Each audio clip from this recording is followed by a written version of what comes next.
What a special day. I can't believe how Shamil has ordered this weather as well. And all the colors of the autumn. Can nature be conscious? It's a great honor and privilege to be able to introduce our senior research fellow and on our advisory board, Shamil Chandaria, Dr. Shamil Chandaria, who is really, I think, for those of you who's been part of the center will know as a polymath. There are not many things that you can't talk to Shamil about. I had the delight of actually having one of his very specially home-cooked food for lunch. And that is another special skill that those of you online, of course, won't know about. But that's something else, that is. So you've already told us a lot about many important things. You gave the inaugural lecture to tell us about eudaimonia. You've spoken about meditation, which is a great interest of yours. But of course, for many years, you've also been very interested in artificial intelligence, AI, as some people call it, although it stands to question whether there's any intelligence in there, but I'm sure you will tell us about that. But more importantly today, you will talk about this conundrum. Can intelligence be conscious? And if so, what did it look like? I have to say that I'm really very excited by this talk. And for those of you in the room, remember after this, and really, Shamil will be taking this from first principles, or even if you come from a different field where you don't have the kind of polymathic insights that Shamil has, he will take you gently by the hand. By the end of it, we will then go downstairs, have some special coffee that I bought from New Ground, which is an amazing coffee place. And then it'll be chocolate, 100% I'm told, although not vegan, apparently. And then after that, we will share a meal together because, of course, real flourishing, real conscious flourishing is really sharing ideas and food for thought. But please, Shamil, give us some food for thought. Great. Okay, thank you. Thank you. It's always a great pleasure to talk here. So yeah, today we're going to be talking about a very important topic that's very current. Could AI become conscious? And as Morten said, we're actually going to cover a lot of material here. The first thing we're going to do is talk about what is the relationship between consciousness and intelligence. We're then going to take a deep dive into the neuroscience of consciousness and go through various theories of consciousness. We're then going to change gear and take another deep dive into the metaphysics of consciousness, metaphysical theories of consciousness, and then get into the core material of thinking about what features are associated with consciousness and whether AGI, artificial general intelligence, will in fact acquire those kind of features and so will be more likely to be conscious. And then finally, time permitting, we're actually going to talk about the possibility of suffering and flourishing in conscious AI. So strap in. The first thing, consciousness and intelligence and the relationship between them. So first, let's talk about what is an artificial intelligent agent. So we have an agent here who is embedded within an environment. And from the environment, the agent receives observations, data, and also rewards from the environment. And the agent needs to make sense of this data and, try to figure out what's going on and come up with an action policy to respond in order to maximize future expected rewards. So that's a basic scheme of what an artificial intelligent agent does. Now, what's intelligence? Well, I'm going to use this very important definition that was done by Shane Legg and Marcus Hutter coming up to 20 years ago. And that defines intelligence. Intelligence measures an agent's ability to perform well in a wide range of environments.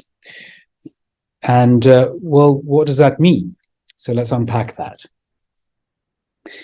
So performing well is achieving expected future rewards, as we saw in the last slide, in a wide range of environments. So some environments may be easier to get rewards in, and other environments may be more difficult. And what you do is you work out the expected future value of these rewards and do a weighted average across all the environments that are possibly there, weighted by the Kolmogorov complexity of the environment. So Kolmogorov complexity is essentially how difficult these environments are. And so you'd expect to get more rewards in easier environments, and you can't be penalized too much for not getting rewards in extremely difficult environments. So that's a general definition of what intelligence is. Okay, what about consciousness? Well, that's a little bit more difficult, but let's look at some ideas of what people have thought. Some of these that will be coming up are more like synonyms, like awareness is kind of a synonym.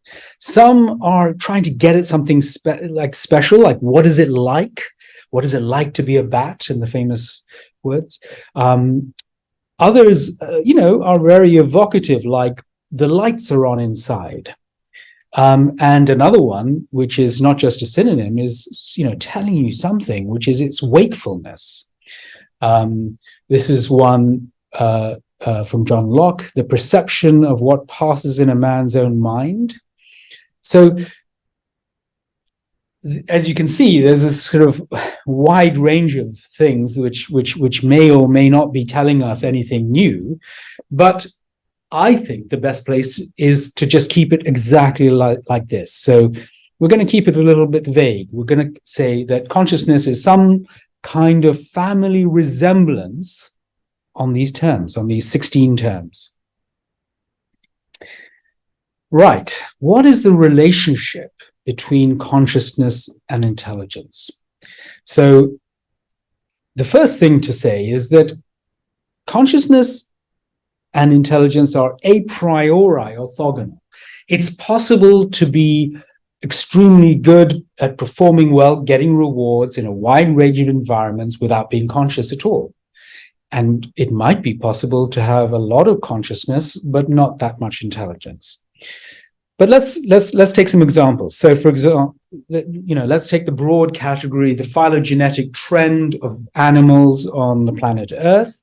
And there we might see that there's a broad trend that as intelligence increases, as their capacities to become more and more intelligent increases, the capacity for consciousness increases.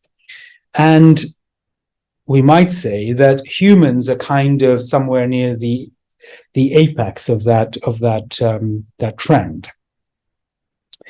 Now, we might also think that it might be possible to have some things called conscious exotica, where we can get islands of awareness. For example, people are thinking about brain cells coming together in a petri dish and forming cerebral organoids, which may have consciousness at some stage, but might not have a lot of intelligence.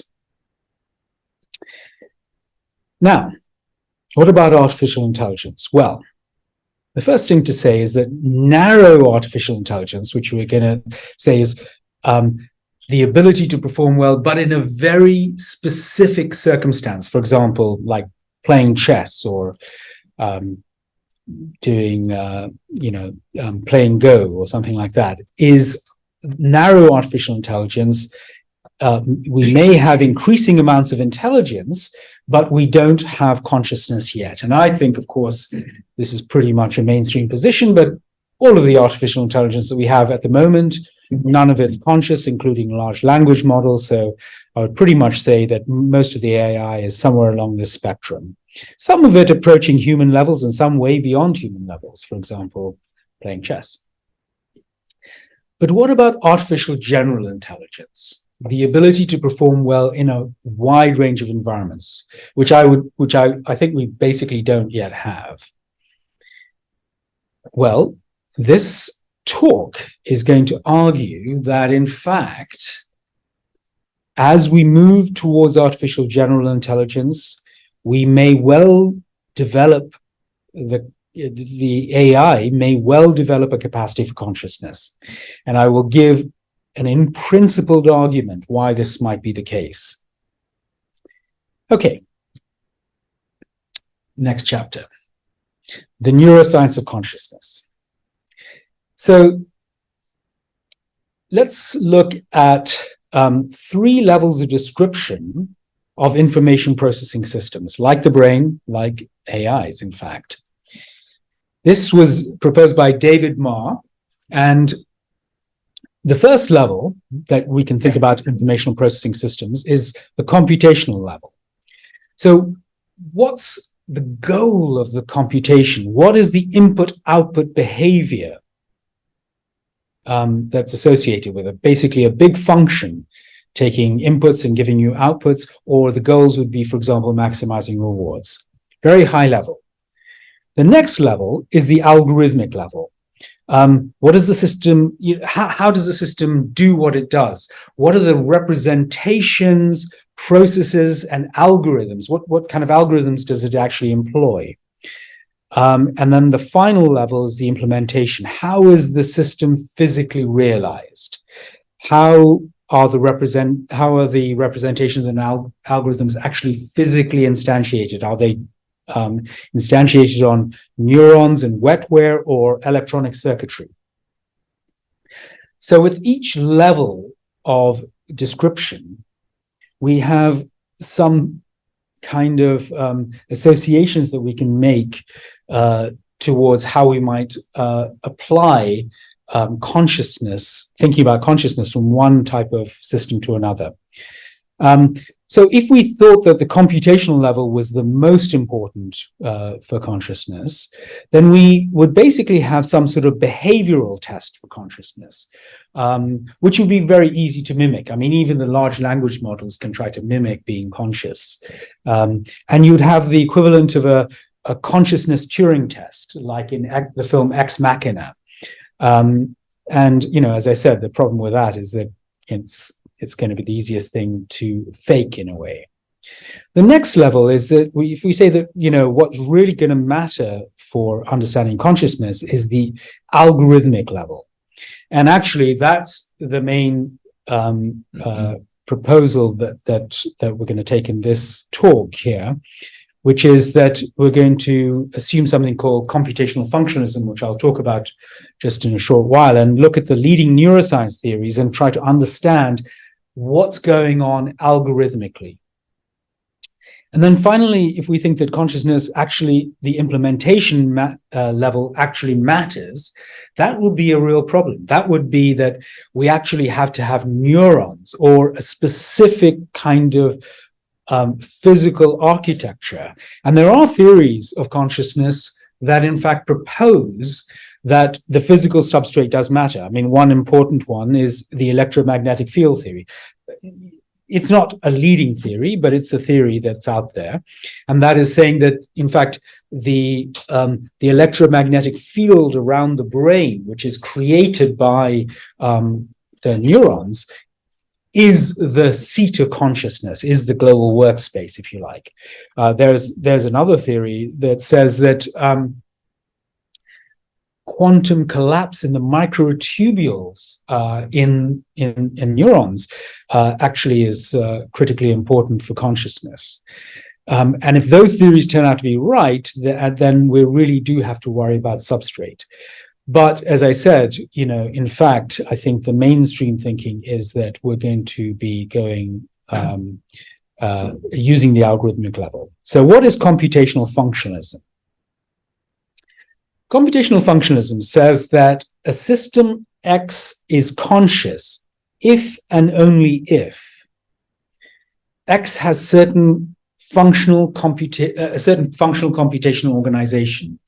So, in other words, that X can enter into a range of states which stand in some causal computational relation with other states and with the environment.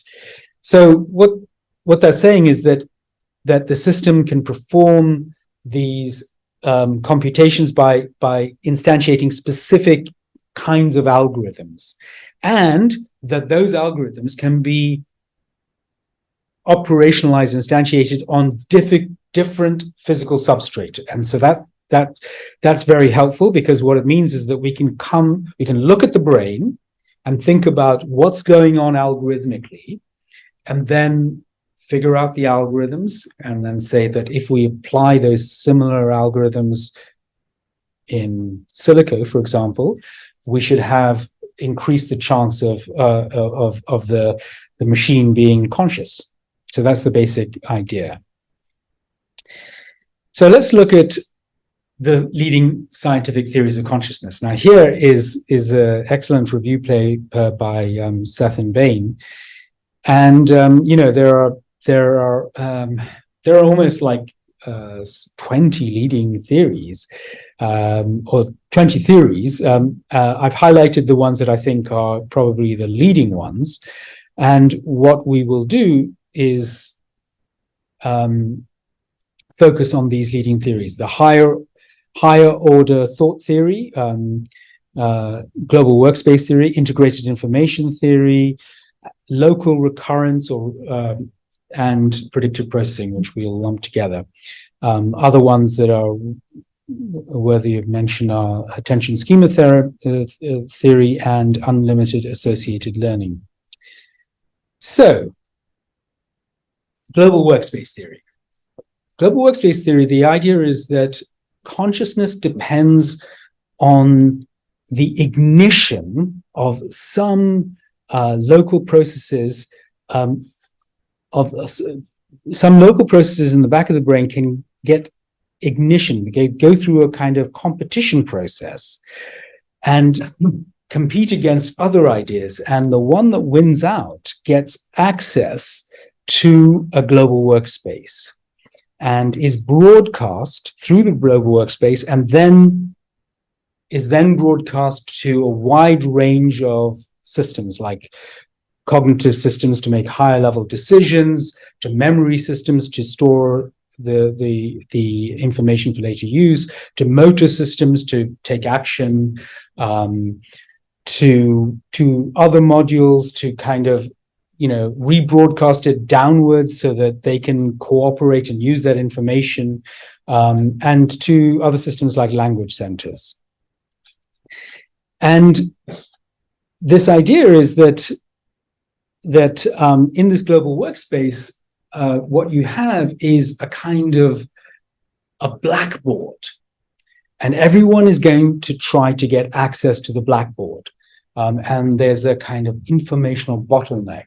So only the best ideas get through to the blackboard. And then when they're rebroadcast, other modules will be able to use that information and say, well, I wonder if I can use that information in my particular specialization.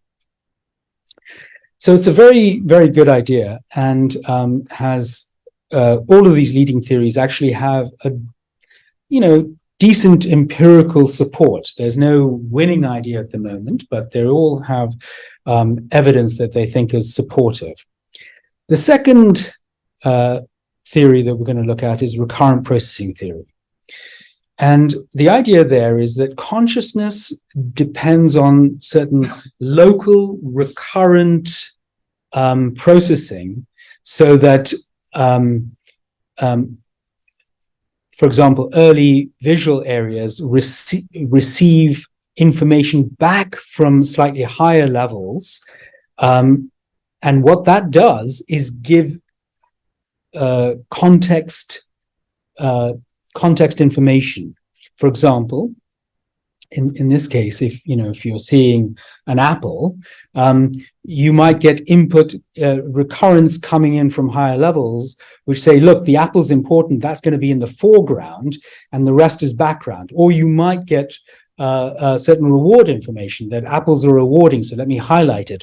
Or that actually, let's attend to the apple, and so that there is attention information and the apple becomes highlighted. Or you could use predictive processing information saying, look, I know the trajectory of the apple has been falling this way, so you're more likely to see the apple here than you are to see it here. And so, this becomes very important, and these local recurrence loops reinforce what is to be attended to. And that really is the nub of consciousness. Now, how might this be kind of worked out, and how would it link to the global workspace? So let's take this is the idea where a stimulus is presented, like, for example, a tennis ball flying at your tennis racket, and initially you just have this feed forward sweep that's going on here, where you detect motion and depth and shape and color, but it's just feed forward, and then you might actually get action.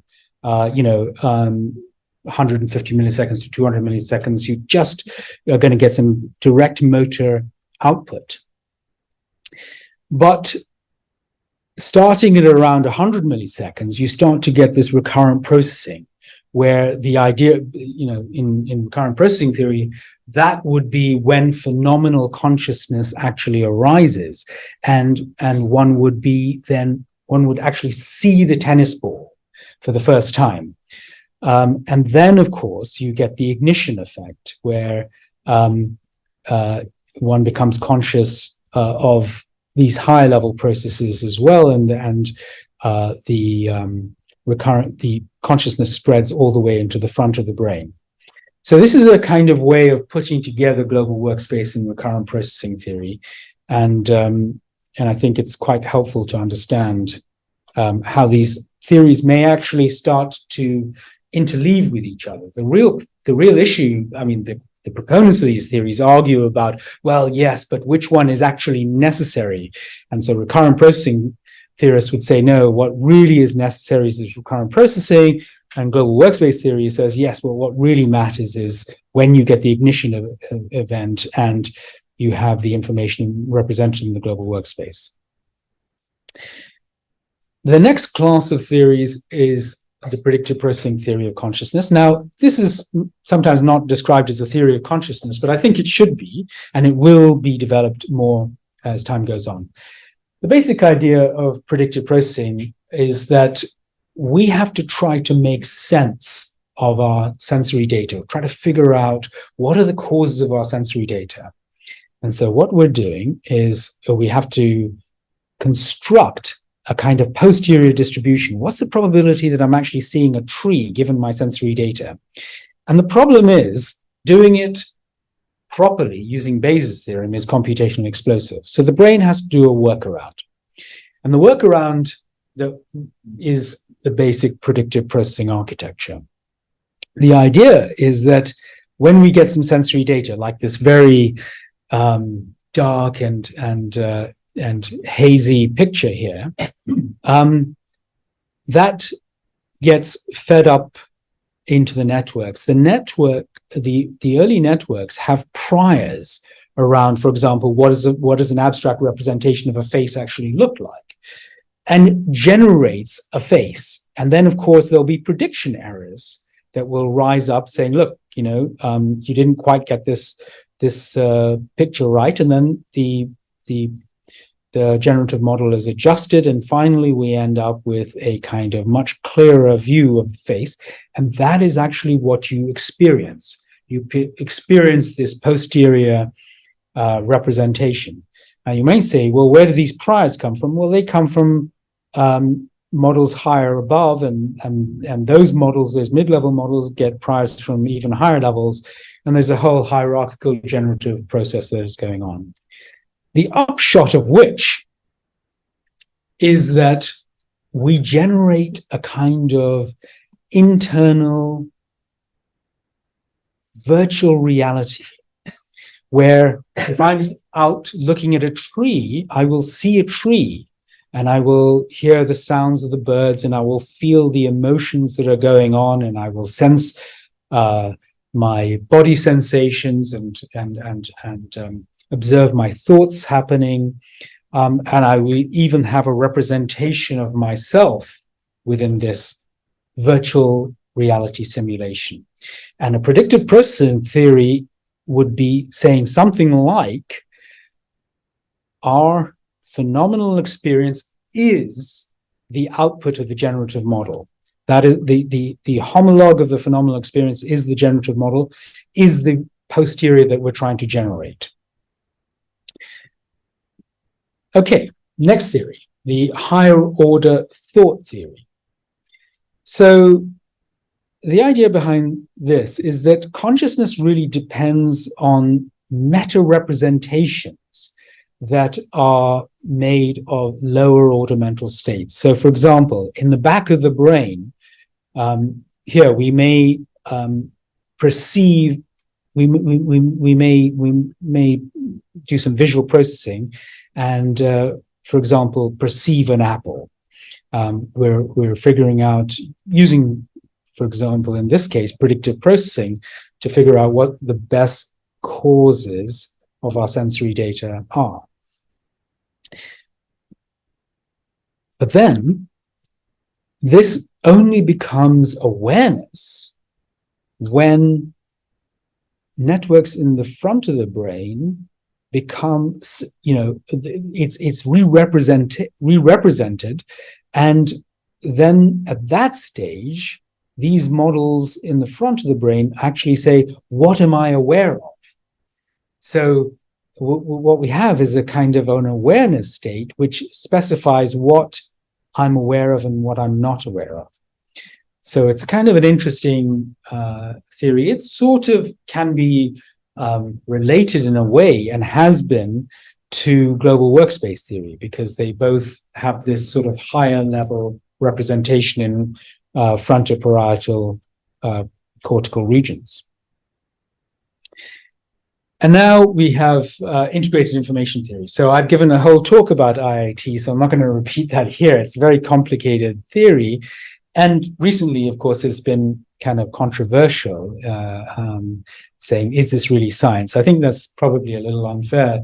It's a very interesting theory. It's very detailed. What I think would be best to take away is the kind of core insight that really IIT brings to the table.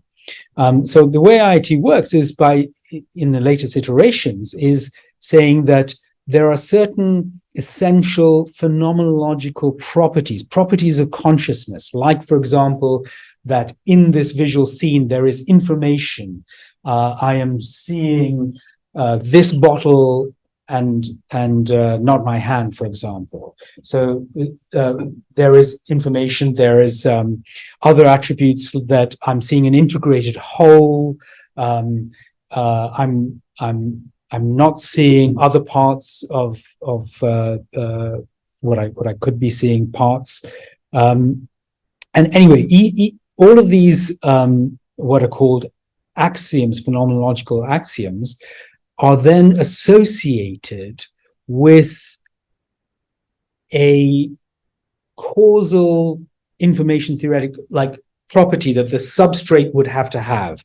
And we can cash these out in terms of what are then called postulates, which are kind of features couched in information theory around what the brain must be doing at that stage.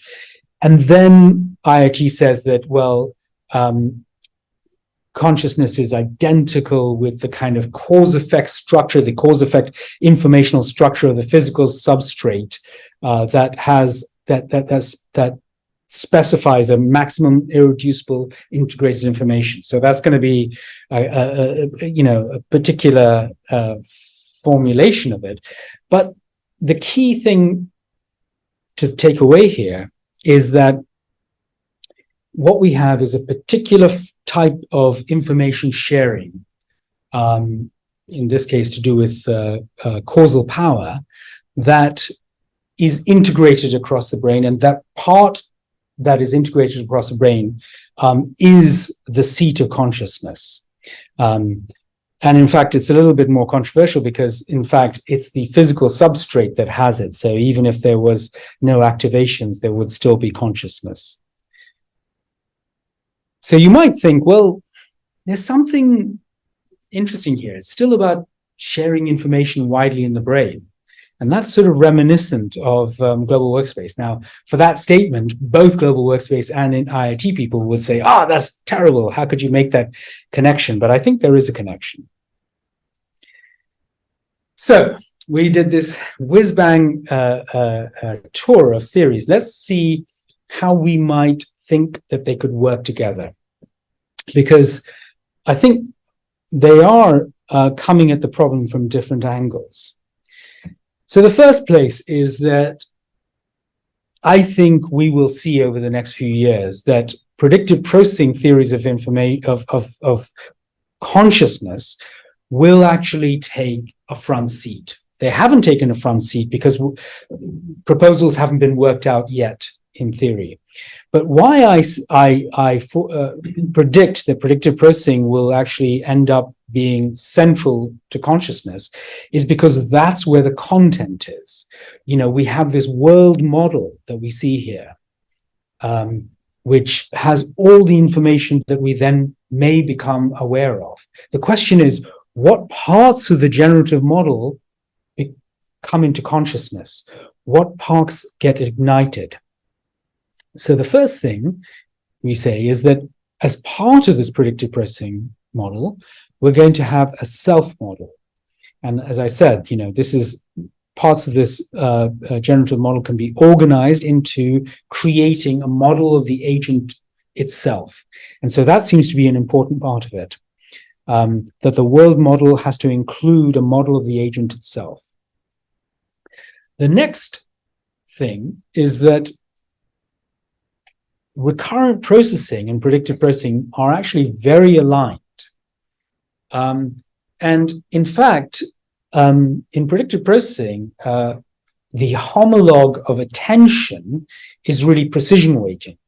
And as we saw in the story of recurrent processing theory, you're essentially emphasizing some parts of the in what we talked about, the visual cortex, which are attended to. So recurrent processing is somehow making salient parts of the generative model. And as we said, that's very closely aligned with attention. So let me just leave that attention there. Now, attention and recurrent processing then increases the probability of ignition. And then we come to ignition. So parts of the generative model coming up from predictive processing will compete to go into the ignition process and get ignited up into the global workspace. And things like attention, recurrent processing will help in that ignition. And then we have what's sometimes thought about as the ability to have access concentration. Because many language centers will then be able to use this information in the global workspace. Now, as we mentioned earlier, higher order thought theories are actually quite linked, can be quite linked to global workspace theory. And in a sense, you could see that these meta representations could actually be formed in some sort of a generalized global workspace. So meta representations of lower level mental states that are happening in the underlying generative model at the back of the brain. And then finally, attention schema, that at these higher level processes, we can even have a modeling of how attention works. So an attention schema would be a model of attention itself. And that, in attention schema theory, is linked to what consciousness is. And then finally, we have rebroadcasting of the information from the global workspace to all the other regions that will be using it, higher order cognitive regions, other areas. And I'm putting this integrated information here because there is this nugget, there's this deep nugget of truth that's coming out of the integrated information, which actually probably goes back to versions of IIT which are much older, IIT 2 and IIT 1, which basically have this idea that the whole contains more information than just the parts. And this is a really great insight, and I think would be important to think about when putting it together in this kind of unified schema. So that's a kind of way that these theories might actually work together, how they could work together, what's necessary, what's sufficient for consciousness. That's all to be worked out. But this is a kind of an emerging schema that we might expect to develop over the next few years. So that's about the neuroscience of consciousness. Now let's go to the philosophy about the metaphysics of consciousness. So on a single slide here, you have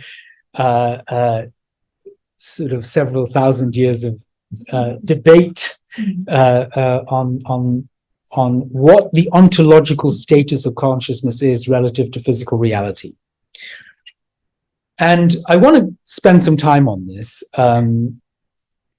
because it's important that people get a view, like, what does it really all mean? So let me just give you these axes. So here we have substance monism and substance dualism. In other words, if you're a substance monist, you think that there is only one substance, like there's only physical reality, or that there's only consciousness, for example.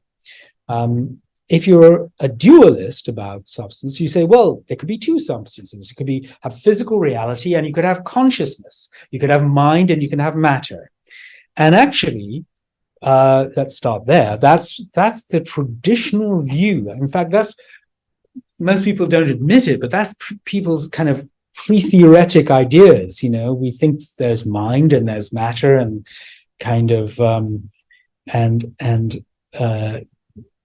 somehow the real problem for this kind of Cartesian dualism, a problem that Descartes himself was aware of, is how does mind and matter actually interact if they're two separate substances? And his famous proposal was that they interact through the pineal gland, but that's just a kind of magical story there.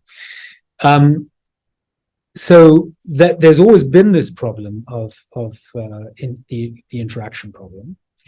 And so most recently, then, many philosophers have been physicalist. But before I go to physicalism, let me just explain this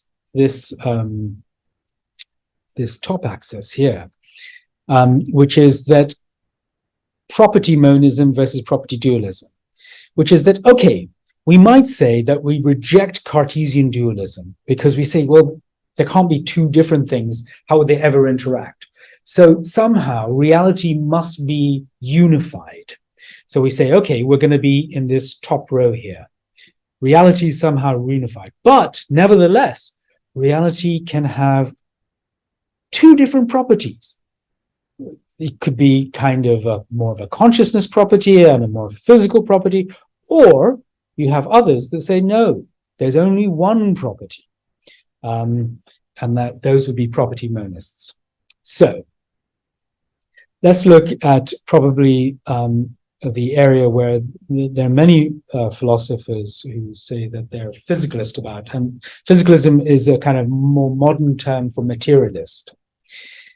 And physicalist theories of consciousness are ones that basically say that consciousness is not real per se. The only thing that exists in reality is the physical realm. And the first theory is illusionism, which says that basically consciousness is an illusion. So there's nothing really to explain. So let's move on. And we can show how this illusion happens. And great philosophers, Keith Frankish, Daniel Dennett, many others are very influenced by illusionism. And it's quite convincing. I mean, they really do say some very interesting things to show how this all could be an illusion. I mean, there's a nagging doubt, something like, well, who's having the illusion, or how is it possible for it to feel like something to have an illusion? So let's move on. Then there's identity theory, which says that consciousness is identical with physical states. So, for example, redness is identical to just this brain state. Then there are type identity theories, which is something like the analogy would be water is H2O. So mind is brain in that sense.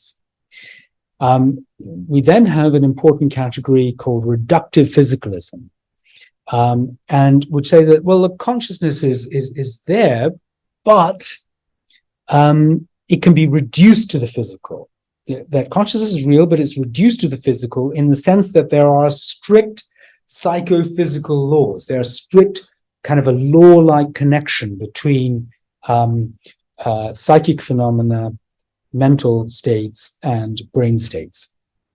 And you could cash that out either in terms of that consciousness supervenes on the physical. If you know what that means, it means it can't be changes in consciousness without any changes at the physical level, or that consciousness is composed of the physical, or that consciousness is realized by the physical. And functionalism, we talked about computational functionalism, would be in this category here. Consciousness is realized by the physical. And then you have non-reductive physicalism, which is a bit more tricky, which is that there's no simple reductive psychophysical relation. So let's leave that. The next area that we should look at is idealism. Now, idealism is not much in favor nowadays, which is, and basically idealism says, look, there's only one substance and there's only one property. It's only consciousness exists. It's in fact the physical that's an illusion. So what we really know is our own consciousness, and everything is just part of this internal simulation, this representation. And how do you know that there's anything physical there? For all you know, the world as it exists in itself could just be conscious as well. And just to be fair, many philosophers in the past, in the history of philosophy, have been idealist. Then we have panpsychism, which is now in the category of being monist, but a property dualist, which is that things have psychic or at least proto-psychic properties as well as physical ones. And so, what it means is that, everything basically has consciousness as part of the underlying fabric of reality. And proto-panpsychists, many people are proto-panpsychists, they don't think that rocks are actually conscious or tables are conscious. It's just that when matter and energy are woven in to a sufficient degree of complexity, there are these, it then has the disposition to become fully conscious. So that's when we talk about proto-panpsychist properties. Then we have fundamental property dualism, which is that no, in fact, consciousness could be a fundamental constituent of reality. Like electric charge, it's actually part of the furniture of the universe. We then have emergent property dualism, which says that consciousness arises from complex interactions of physical possibilities and physical processes in a sort of radical emergent way, where suddenly, when we have enough complexity of physical processes, consciousness arises. But in a way that's not predictable or easily explicable from first principles. And then finally, we have neutral monism. And neutral monism says that, look, let's be humble about this. There is reality, but both conscious and physical properties derive from this underlying reality, and consciousness and consciousness and physical properties are appearances that appear to us, and so in a funny sense, it's not actually totally dualistic, because the dualism is only apparent, because both consciousness and the physical are appearances. And neutral monism has actually had many really very thoughtful philosophers who have thought this is the right approach, like Spinoza, like Bertrand Russell, many very interesting philosophers. So now we have a bit of an issue, which is we have all these metaphysical theories of consciousness. Well, this is going to be a bit of a problem in thinking about how. Thank you. This is going to be a bit of a problem in thinking about could AI be conscious? Because, of course, if we're idealist or if we're panpsychist, we could say, well, everything's conscious already. What are you talking about? Of course AI is conscious. And that would be a bit of a problem. But somehow, is that answering what we really want? So we then come to this extremely important distinction. I mean, I cannot emphasize, people don't focus on this, but I think this is the central nub of so much about consciousness. And I'm going to have to rush through this, but it took me months to put this together, this one slide together. So it's really the culmination of a lot of thinking about these things. But what we're going to talk about is a distinction between consciousness and the contents of consciousness. The way philosopher Andrew Lee puts it is like, on the side of consciousness, we have subjectivity, pure subjectivity, and on the side of the contents of consciousness, we have the phenomenal character. So the phenomenal character of what we are aware of, whatever we're aware of, has got some phenomenal character. There's the sort of, orangey, yellow, golden, burnt color of the leaves here. And some microphones. I think someone's online. Anyway, and so we have the phenomenal character and then the subjective awareness itself. So we're going to make this distinction between consciousness as such, that which makes anything feel like something at all, and what a particular experience feels like. So a particular experience has information associated with it, okay? Whereas consciousness itself doesn't have information. It's something. Michael Graziano makes this distinction by calling the phenomenal character of what we're aware of I consciousness, the I standing for information, that there's information in our phenomenal experience. And the M consciousness, well, I think he doesn't believe that this exists, and so he calls it M consciousness for mysterious, because in a sense he's a kind of an illusionist, I believe, and so he would want to say that it's not there. But for those who aren't illusionists, we would say we're talking about subjective awareness or consciousness itself. You might make the distinction like this, that in the contents of consciousness are the representations of the global workspace itself, the representations in the global workspace, whereas the subjectivity is the workspace itself, the space in which everything is known, or as Thomas Metzinger would put it, the epistemic space versus the experienced representations. So this is very, very important, this distinction. Now, why are we focusing on this? Because this is going to allow us to sidestep metaphysics.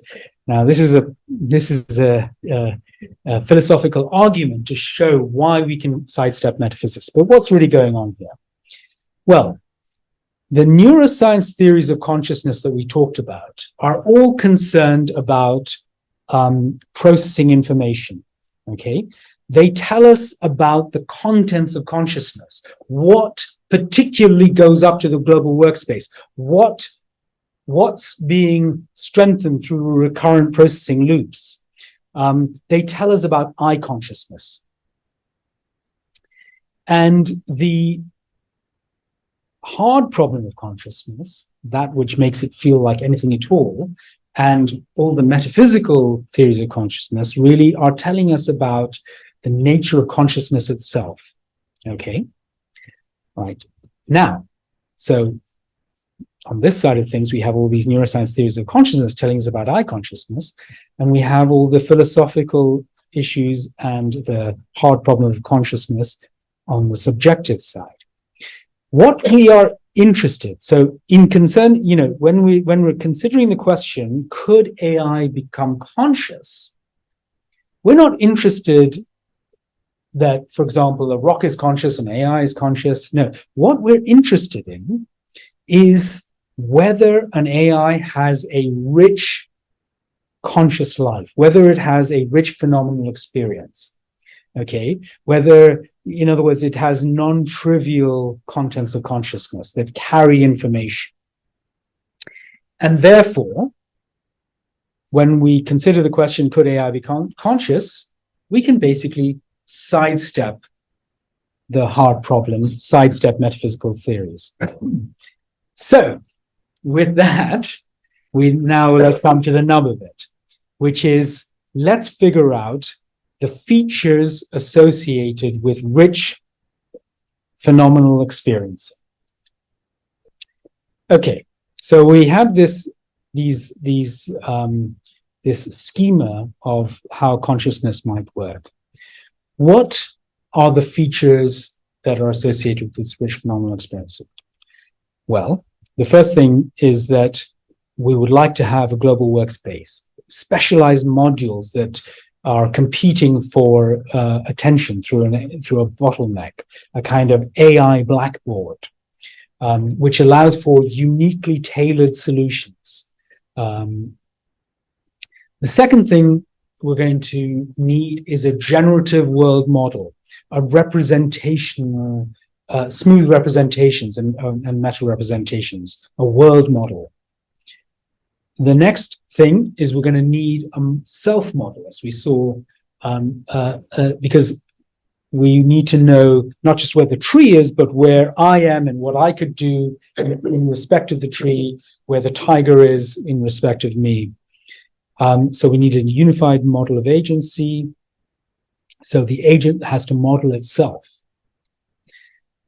The next thing is we need these higher order cognitions, similar to higher order thought theory, metacognitions. We need to understand, have representations about what is going on in my own cognition, some sort of system 2 type behavior in Daniel Kahneman's thinking. And again, global workspace theory, higher order theory, and attention schema theory would be related to this kind of metacognition.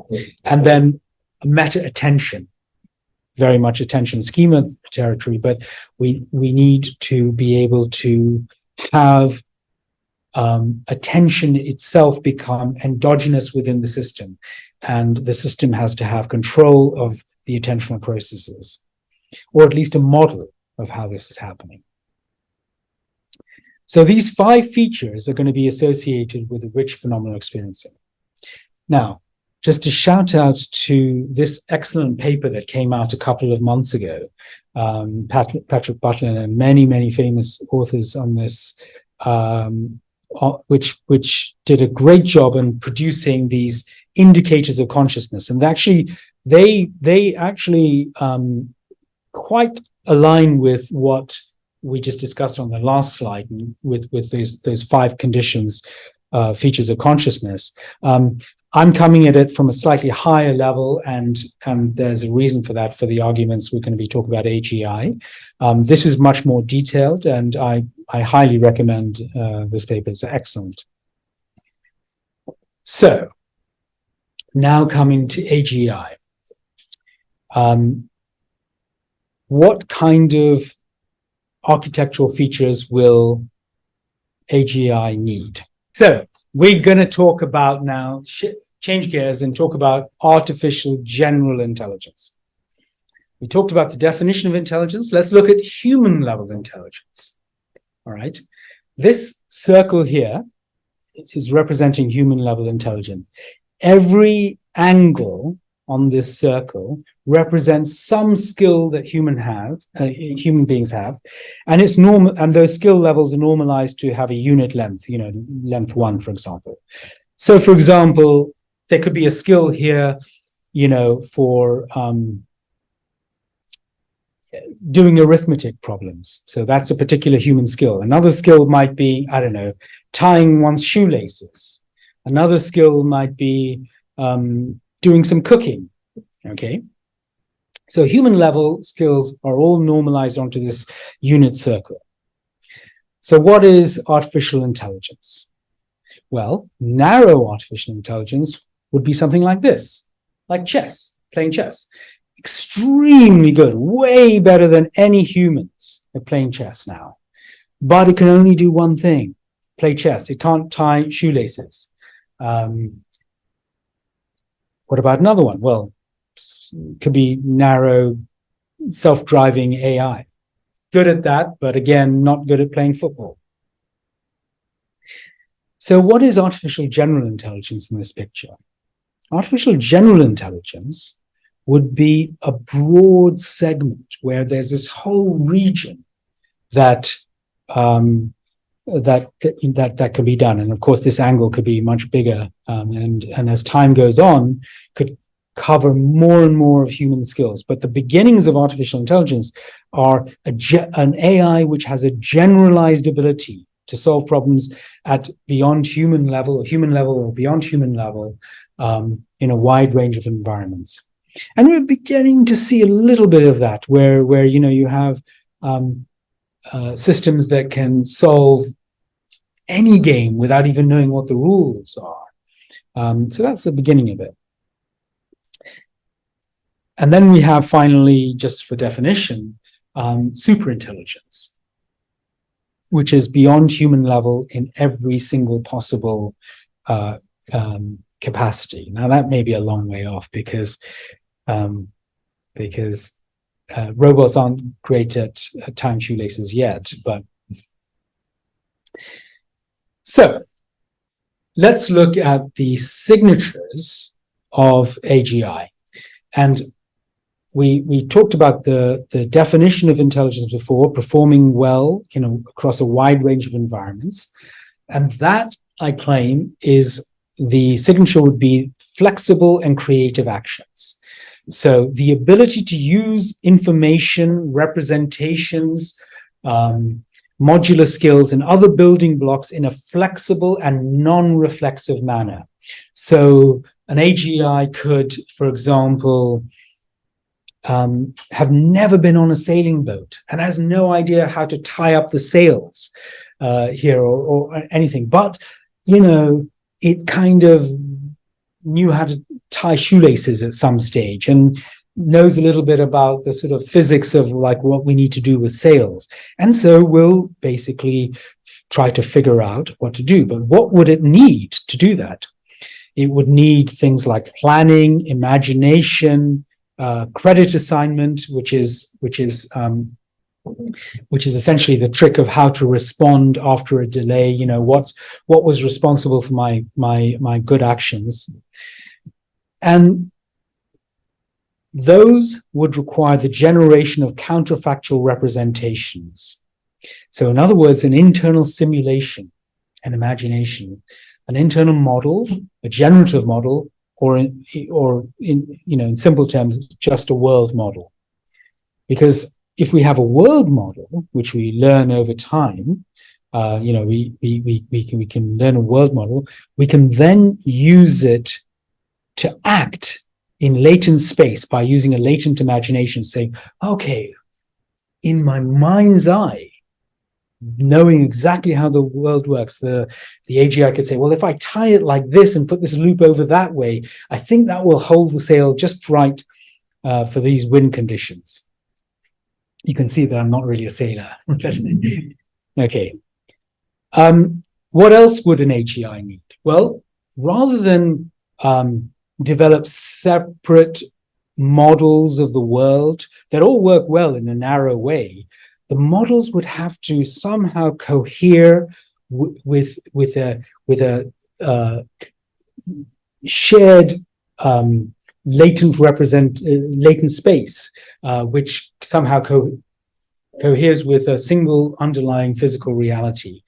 And so we need these models to be able to talk to each other so that we'll be able to put them together in novel and innovative ways that have never been done before.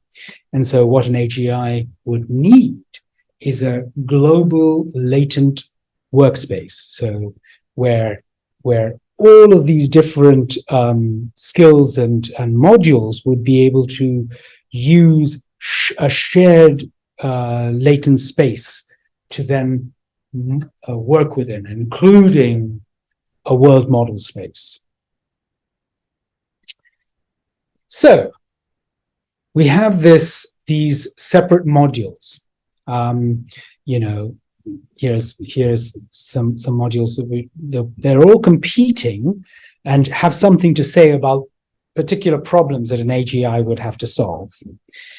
And as we've seen, how are we going to combine these models in a way that has never been done before for a problem we've never seen before?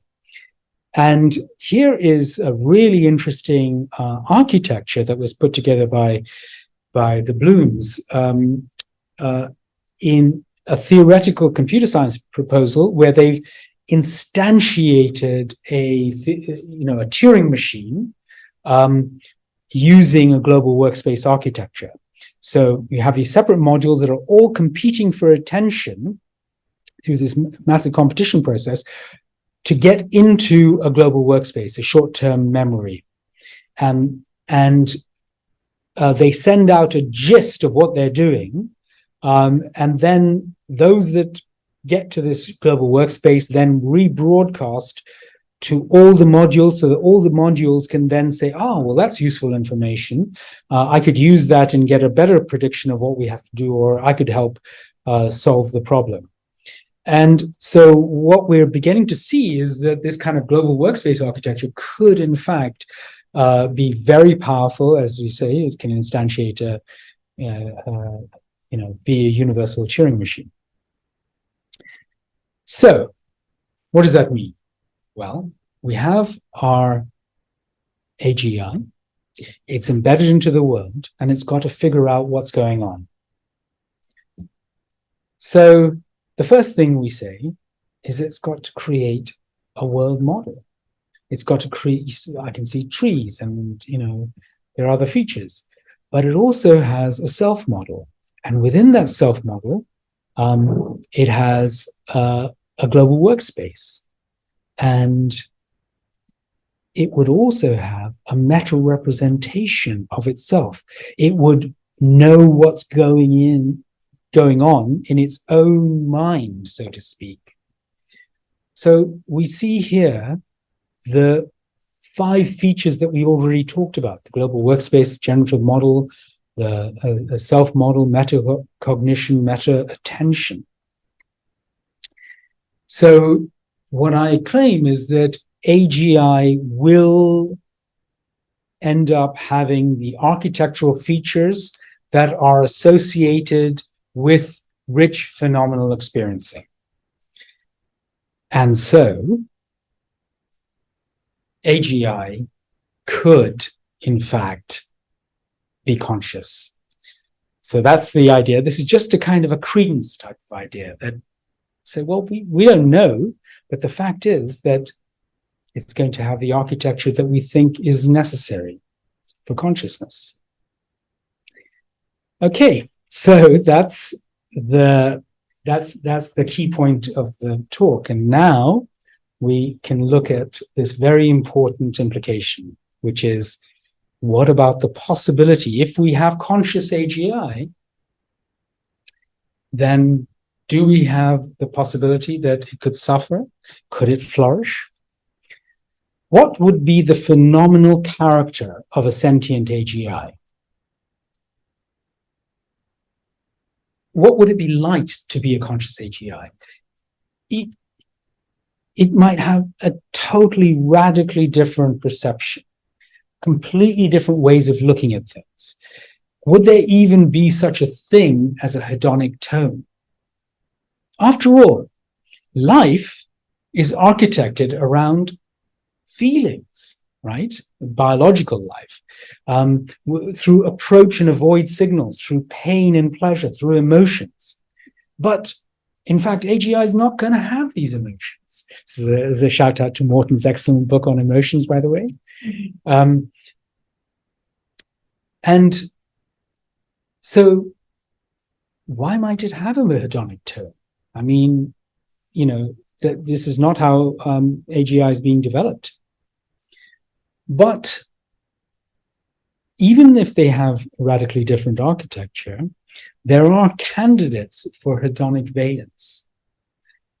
Specifically, you know, if we look back to the value function that we talked about right at the beginning, which is that, you know, what is valuable for the AGI is the expected sum of all future discounted rewards, or, you know, you could, or if you take a predictive processing or free energy viewpoint, you know, what you want is the hedonic value, hedonic valence could be a change in the expected variational free energy, or you could have some other emergent heuristic estimators of this of these pure values.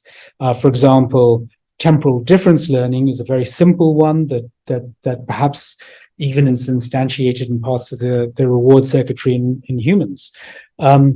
So you know, whether we have unexpected rewards or lack of rewards. So here is this very interesting idea that existence is full of negative valence. Let me just say, this could be, for example, a free energy landscape. Could be that what we're trying to do is minimize expected free energy. But if you don't like that, you can sort of say this is deviations from homeostasis, where homeostasis would be low points. And what we're trying to do is stabilize into a low attractor. Or this could be negative rewards, so that the reward function will be down here, or negative value function. So life is trying to minimize our position on this energy landscape. And of course,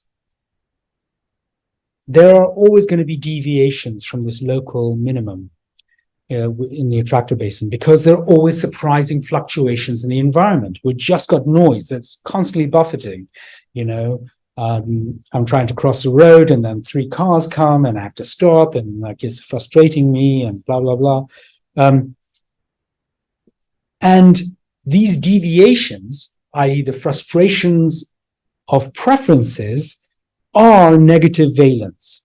And it's that negative valence that spurs action by the system to minimize the deviation. So essentially, this is either could be compatible with reinforcement learning or kind of free energy approach.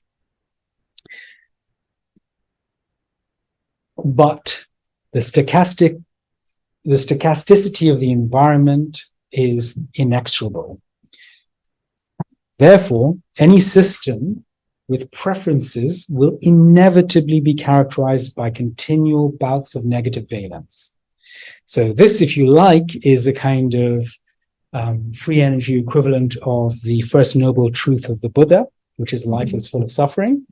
And essentially, I think it's a very, very good argument that, in fact, this is exactly what one would find in a stochastic environment. For any maximizing or minimizing system, life is full of negative valence. But is negative valence suffering? Well, it might be. So there's this excellent paper by Thomas Metzinger, a great philosopher and cognitive science researcher. And he actually has an argument in this paper that says, look, we really might have a problem. We might have the possibility of negative synthetic phenomenology. And he kind of poses this question, do we have a morality to minimize the risk of an explosion of negative phenomenology tied to conscious awareness in future machines? And actually, in this paper, published in 2021, he actually calls for a moratorium on research in synthetic phenomenology, in artificial consciousness, until 2050, which probably won't happen, but it's, he's a very principled philosopher. So let's look at this. Let's look at these conditions that for suffering, and I think they're quite interesting.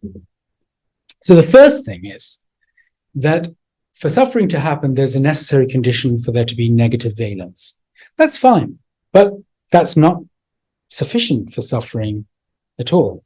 Just to have a negative valence, I don't know, not quite that my calculator could be frustrated, but something like that. So what? That doesn't mean that you get suffering, but it's a necessary condition. If you didn't have negative valence, you wouldn't suffer. If only things went well, maybe you wouldn't suffer. The second thing is, of course, that you need consciousness. And that's why we're talking about this for conscious AI. I mean, if you're in deep sleep or under anesthetics, or if you're a zombie, presumably there's nothing it's like to be you, and so there's no suffering. That's felt. That's phenomenal. The third thing is that we need a phenomenal self-model. So the phenomenal self-model, we'll sort of recognize this sort of world model with a model of the agent itself.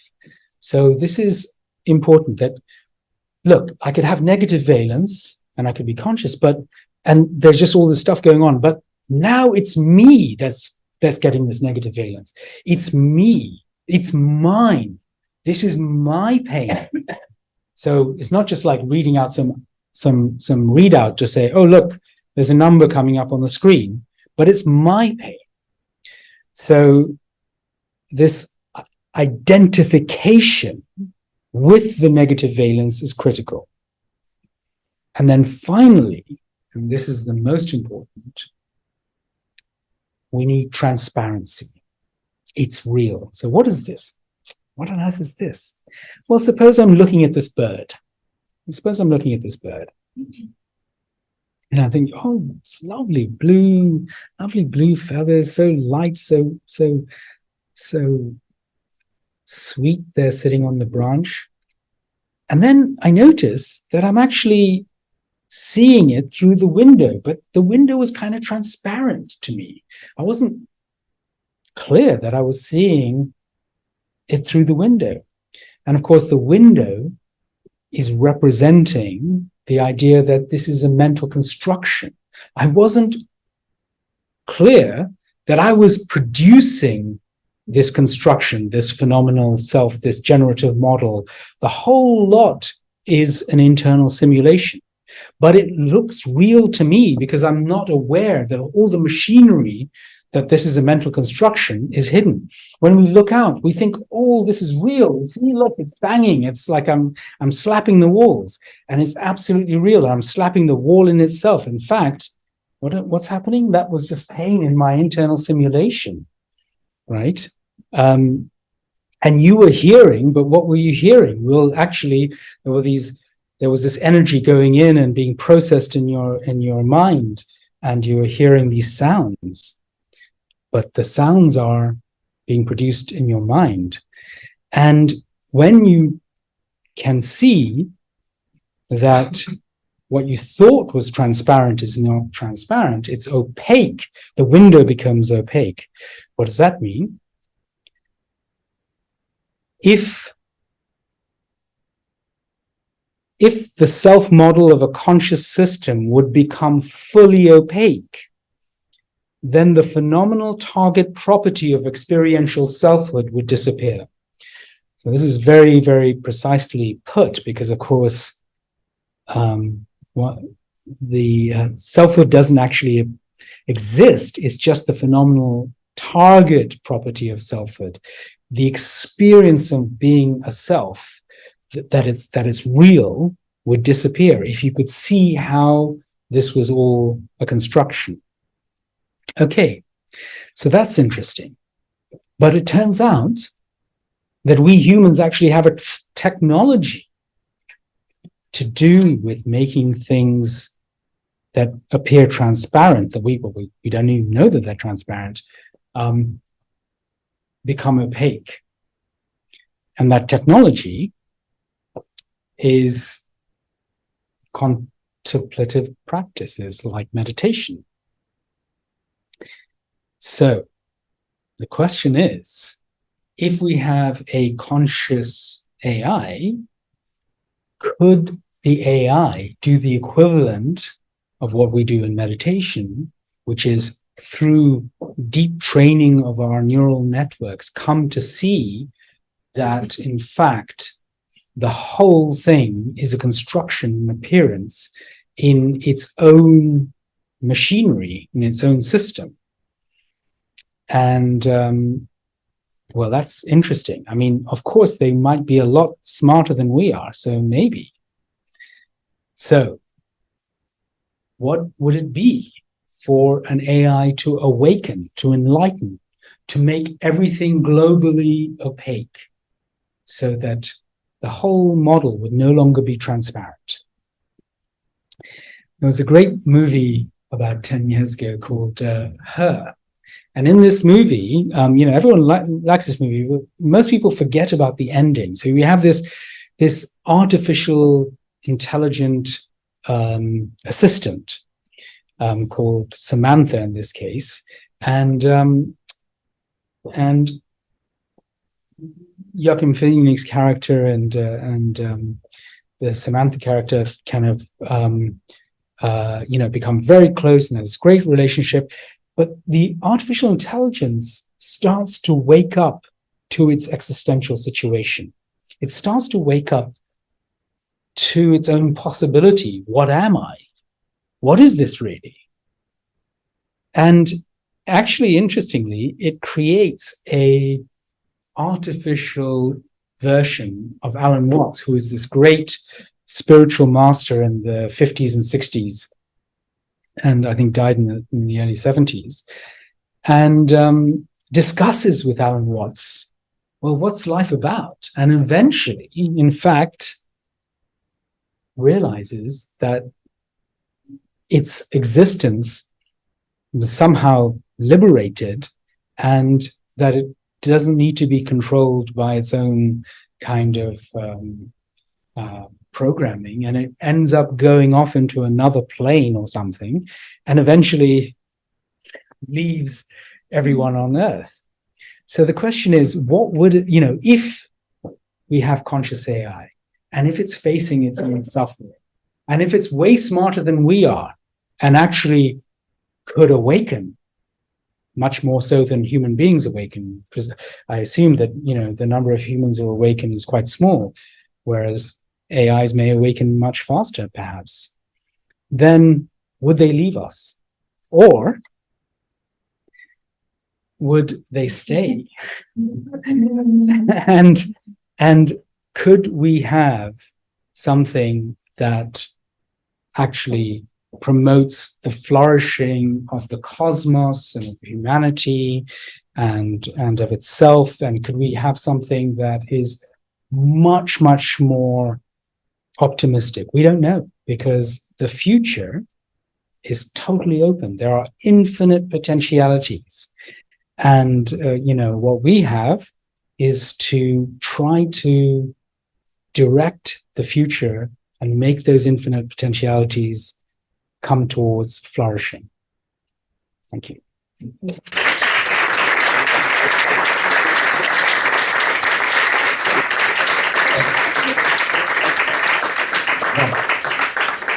Thank you. What a tour de force. And I love the fact that we end up with flowers on the screen and sunshine outside. And we've all had a bit of movement.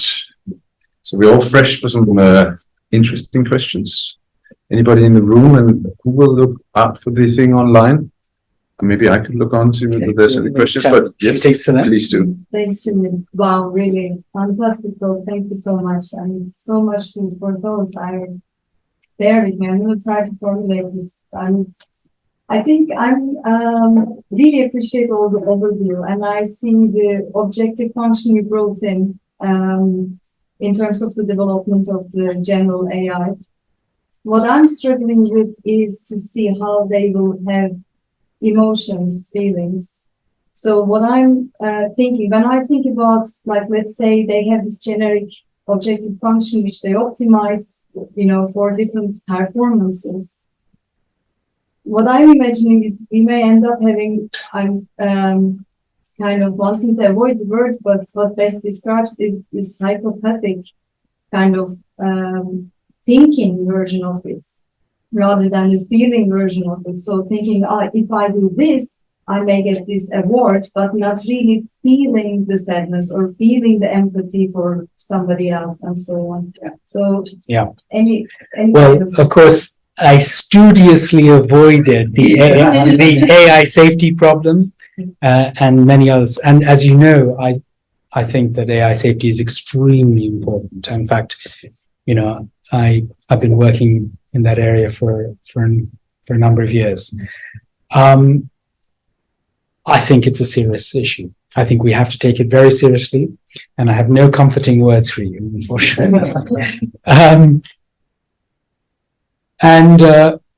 Well, first of all, exactly that, I think most people are not going to be programming AIs for emotions. So there's really no explicit emotions. What we're talking about here is emergent valence. But the bigger issue, which you say, is that how do we get alignment of value?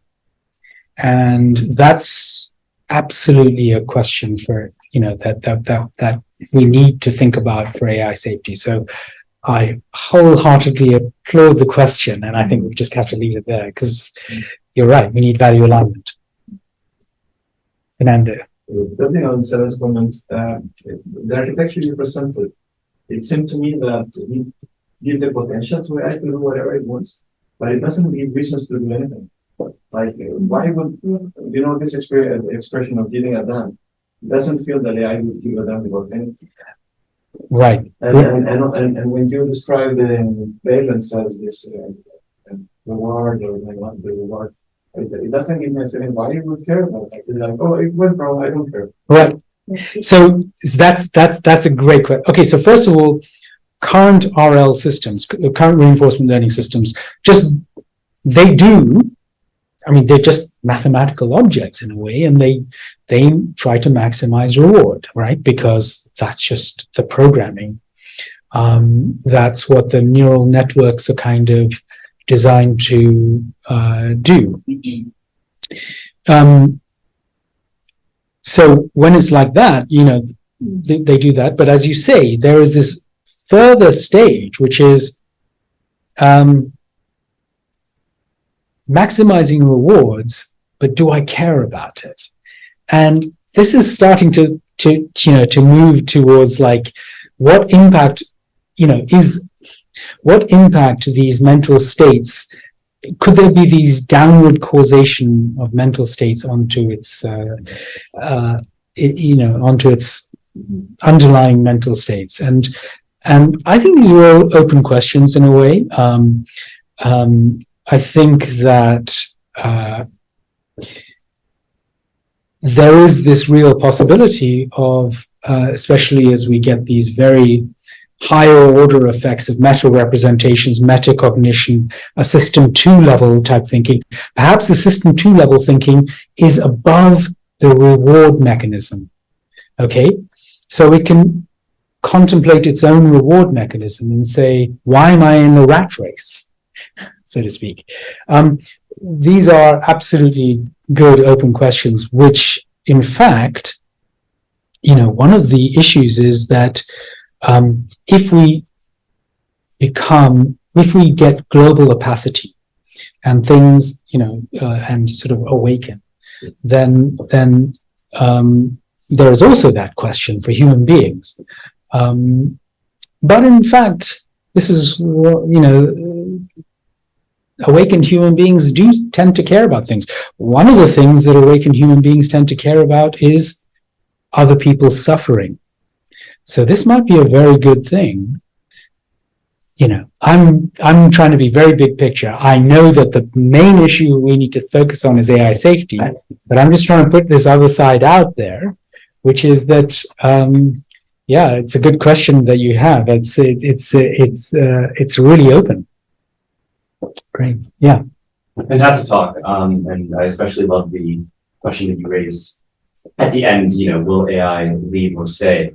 Which is a question that's also before a lot of my various experiences with alternate states. But my question that I have for you is there's a key assumption at the center of the presentation, which is that you can sidestep metaphysics. That you don't need to know the nature of consciousness in order to predict the contents of experience, the types of experience that an AI might have. But I'm not sure that that's true, because it seems to me that you have to understand, in order to understand what types of experiences are possible for AI, you have to understand the conditions under which experience becomes possible in the first place, right? So I'm wondering if you can justify more this approach. Right. Okay. So first of all, I just want to say that I think metaphysical issues around consciousness are deeply important. Okay, so I think understanding them, grappling with the hard or the deep philosophical issues are absolutely something that we should do. I don't take a simple illusionist perspective, for example, and I kind of also have sympathy for your viewpoint, which is that one's thinking around consciousness may actually influence our conscious states itself. So I also have issues. But the reason why we wanted to sidestep metaphysics is just from a pragmatic perspective. It's not. We want to make as much headway in figuring out whether we should increase the credence that certain types of AIs would be conscious. And by conscious, what we're really interested in is have these rich conscious lives. In other words, have informational content which corresponds to phenomenally rich states. And for that, we can focus on the information processing that is associated with consciousness without going to what the nature of consciousness is in itself. But nevertheless, I suspect, if AIs ever figure this out, they'll help us think through these issues and they'll probably tell us welcome to all the stories, think what you like but act well. We'll just for a moment, we'll go online because Sanjay Modgill has a question for you. Yeah. Let's see if I can. Sanjay, are you there? Yes, thank you. Yes, can you hear me? I don't see you, but we can hear you. Yeah. Thank you, Shamil. That was a fascinating and interesting talk, the way you weave together all these different threads and presented your work. But I just wanted to ask, do you think some illusionists like Dennett and Frankish would say, in terms of your discussion about the contents of consciousness and the architecture and informational properties, that gives a full account of consciousness and that there's nothing left, as it were, to explain? And that's really, because that means that the metaphysical, that addressing the so-called hard problem, which they see is completely explained by your account in terms of contents, would be a problem that would have to be addressed by a metaphysical kind of investigation. Yeah, great. I'm sure that's exactly what they would say. In fact, that's what I think I said that's what Graziano would say, that M consciousness doesn't exist. it's just a category that doesn't exist, and I'm sure that's what Dennett and Frankish would also say, which is fine for this argument, because of course we're just interested in a rich conscious life. We want to put aside issues of M consciousness to philosophy class and just make progress on this. So I think I think your characterization is exactly right. Great. I think there's one more question online, but we'll take a few questions here and then we come back to Johnny's question. I think there was a question all the way over in the corner. I was just going to ask, if we already interact with AI in a way that we're sort of feeding them our information, phenomenological experience, and creating this hybrid mind, does that not already count as AI consciousness in a sense that it's this hybrid, we're changing the conditions of input and nurturing? Yeah, well, that's very interesting. I mean, in a way, it goes to this question why, like, some people think that AI is already conscious. There was a Google employee who thought that their foundation model was already conscious. And does that make it conscious? So this is the question. And of course, a sort of related question, which is that if AIs can pass a behavioral consciousness Turing test, does that make them conscious? And this is the question. So, I mean, some people might say that yes, but I say no, because you can fake it. So I say that what makes them conscious is if they actually are conscious, rather than are attributing consciousness to them, or them acting in such a way as a conscious system would act, or them being able to predict exactly how conscious beings can already act. So I think that what you say is like really, really relevant, especially, and will be. I think it's definitely an important part of the debate, what you say, because there are going to be many people who say we need to attribute moral patienthood, moral status, if they might be conscious, and them saying that they're conscious or acting as if they're conscious might be evidence for that, even if they might not be. So yeah, I think this is going to get quite muddy, so I think it's very relevant. But myself, I think that just them being able to simulate conscious beings like us isn't going to be enough. So there's a question online from Johnny who asked me to read it out. Yeah. This was interesting, but I remain totally unconvinced about how, if at all, AI could have any true subjective awareness of feelings in the way that humans do. And how could an AI feel embarrassment or love or guilt? Right. Well, embarrassment, love, and guilt are very human emotions. And as I said, I doubt that AIs are even going to be having are designed to have emotions. They could emulate. I mean, they'll be very good at understanding emotions and emulating emotions. So would they be psychopath in that sense? So from, if that's how we identify psychopaths. If you think that they are humans, then you would call them psychopaths. You might call them psychopaths, and that's, So psychopath could be AI. Well, the thing is that what we want is that they don't act as if they're psychopaths. Yeah. So even if they don't have human emotions, we want them to act well. And so that's an important distinction there. It may be in terms of actually the goal of whatever the underlying machinery that you're after is the goal of how they act. Right, exactly. So ultimately, what matters is that they act well, and for that they need to understand human emotions. Doesn't mean that the phenomenal character of what they might be feeling, I think, would be radically different from any life form on Earth, because we're basically all built around these very primitive systems, and with emotions. Yeah, I see that. So do we need someone so I'm sure you're familiar with these Agassimov and the laws of robotics. So do we need a set of law of robotics? Today there's a story, there's a thing going on at the an AI symposium, and the head of DeepMind, who's a good friend of yours, says, we need to take this very seriously.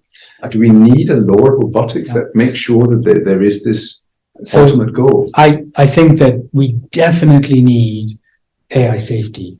But the problem with Asimov's laws of robotics is that he actually made an industry of writing how those laws have unintended consequences. Mm-hmm. So those particular laws might not be good enough, but we definitely need some sort of AI safety, and it could be that they're law-like. So one of them you've just stated is the doing good whatever the underlying machinery is. So there's a major player in the AI field at the moment, and they are trying to do constitutional AI, which is make a constitution for the AI so that they can't break it. Maybe that's going to be. I think this opens up a lot of interesting questions, but there are more questions here, and there's one more online. I don't know who was next. You be the judge. There's so many interesting strands that are coming to the surface, but one that is connected to your question is, I think another false kind of binary false duality is the one between artificiality and what's natural. So when we talk about artificial intelligence, I feel like it's more on a continuum, because this is all man-made. If you think of it, man-made as in it's an extension of us. So I'm also kind of on the side curious about how it connects to topics like reincarnation and just where human evolution is headed. Yeah. So yeah. Well, no, look, this point on all of this is happening in the natural world, including AI. It's all just the laws of physics unfolding, and so looking at it from that point of view, there are many ways to interpret that. One way is to have a story to say, in fact, this is almost a natural thing, because natural intelligence, as in, from biological intelligence, is now doing what it would inevitably do and produce a non-natural, non-biological, so not using non-natural, a non-biological intelligence. And maybe that's the next phase of evolution in the cosmos, So I take your point. I mean, it's actually, we shouldn't, we should try to put on these kind of non-human perspective hats and see it from the point of view of the universe. Yeah, love it. Yeah, please. So in Mary Shelley's story, the mistake that Frankenstein makes is not to love his creation. You're studiously avoiding AI safety, but obviously it's so much in the air at the moment, not least with this thing in Washington and so on. For those people, like some of the people in this room who are AI researchers perhaps, or thinking of going that way, what's your advice for them, given the larger context is you've got state and non-state actors trying to make better weapons? But what's your advice to the young researchers? Should they, for example, become, I'm caricaturing, but should they become Buddhists alongside their studies of AI? What can they do? This won't be me, I'm too old and too stupid, but people can do. Yeah, I mean, it's actually it's a really great question, because in general, I mean, AI researchers should think about AI safety, and I think this is something that is really well understood, and everyone in the field thinks about AI safety. But what you're saying is, it might actually be helpful for AI researchers to actually experience deeper levels of human consciousness and potentiality. Frankenstein avoids, he runs away from the Yeah, emotion yeah. itself, and that's Well, a disaster. I'm all in favor of responsibly deepening one's understanding of consciousness. And I say responsibly, it's important because, you know, you don't want to, you know, bring out trauma or destabilize life or something like that. But in a sense, really digging deeper. And, you know, I kind of think that Socrates, I'm a fan of Socrates, you know, the unexamined life is not worth living, or, you know thyself. So I'm all in favor of that. So would you advise Google to, or whoever it might be, to have more humanist education among their researchers? What is, so, if you were in that position, would you say? Well, I was at Google DeepMind, and I would say, actually, very enlightened group of people, and a lot of them actually meditate, and they know a lot of philosophy and quite human, and are very, very aware of AI safety. And I would say, in general, I think the community is very aware of AI safety. So you know, I'm like, that's a good sign. Yeah, just fantastic talk. Wonderful food for thought at the end. I love the idea of AIs meditating, and especially this idea of the making opaque of your self-model as samadhi or moksha or whatever you want to call it. And just to kind of go back to what Sun and Kenneth were both talking about, with sidestepping metaphysics, we have like an idea of what a reward function would look like, right? And we can implement this very, very well. And we also have a good idea in neuroscience of how dopamine gives us a reward and predictive error and all of that. Caring is something different. And I think my question is like, do we need to go back to the metaphysics there? Because, you know, we could take the identity theory approach of saying caring is just a reward function, or maybe it's something emergent. Maybe it's a different architecture. And to architect caring, I think we need to think very deeply about what that is. So that's interesting. Sense, Yeah, no, I do. I definitely see the intuition there that, you know, there is something really conscious about caring, and that somehow if it wasn't conscious, it wouldn't really be caring. This is the idea. But here's my point.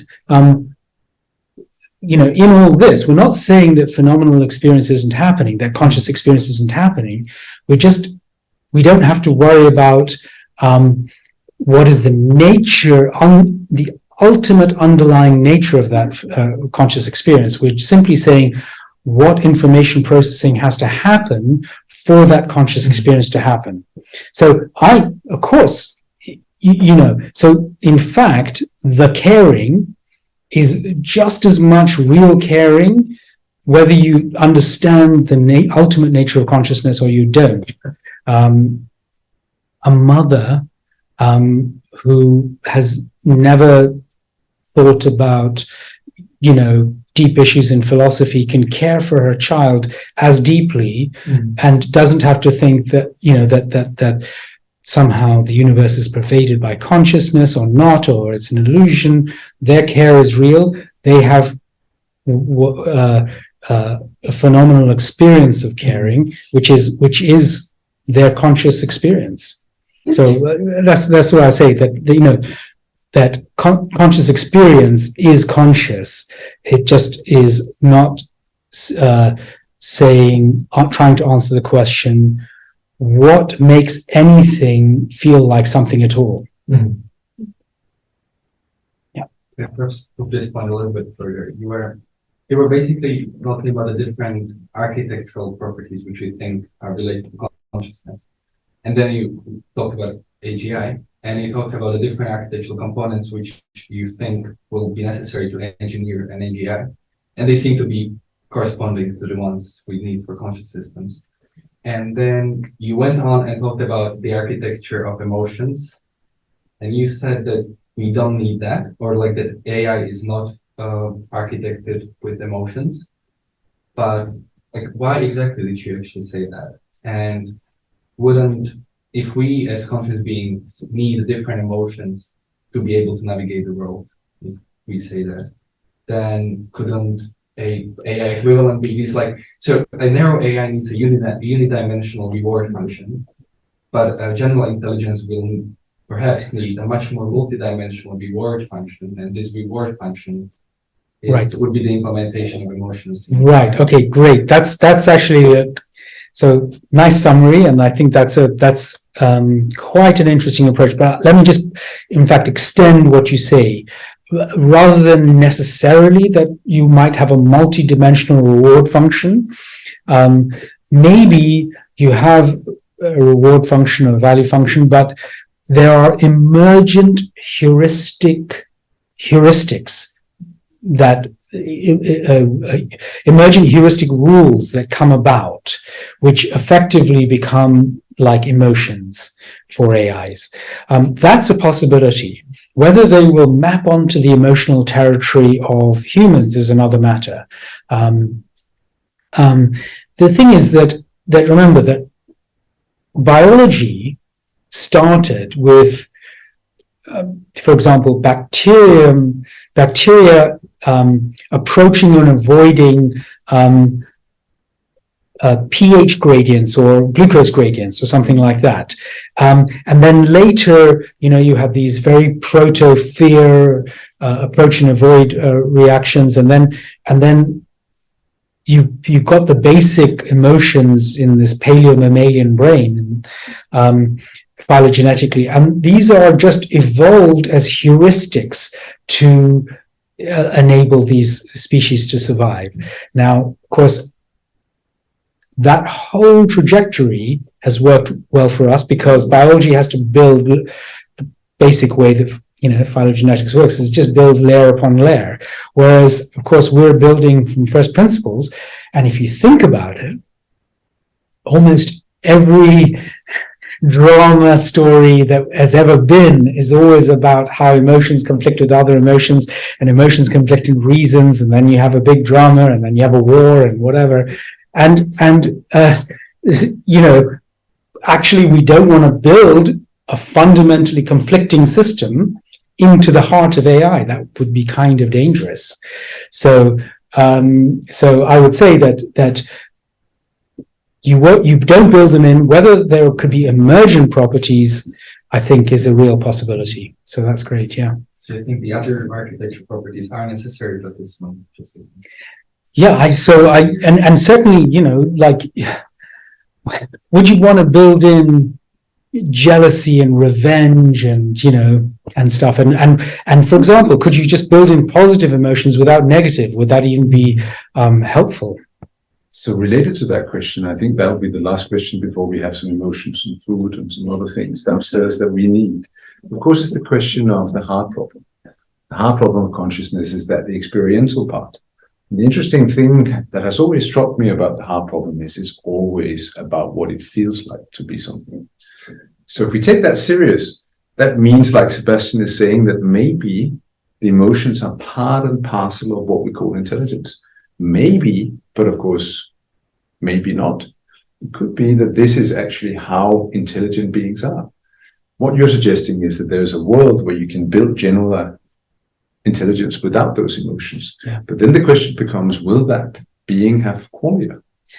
Right. So that's great. That's a really great question. I mean, I think that, well, first of all, I think the way to put it is that biological life, I think you are absolutely right, that in biological life, intelligence absolutely is built out of emotions.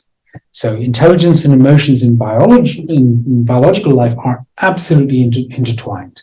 This artificial separation of reason and emotion is just wrong. We know that. Damasio's work and many in your work, right? We absolutely know that. So, but the question then is that just because it happens like that in biology, does it have to happen like that when it's designed somewhere differently? And the answer is no, what I've said.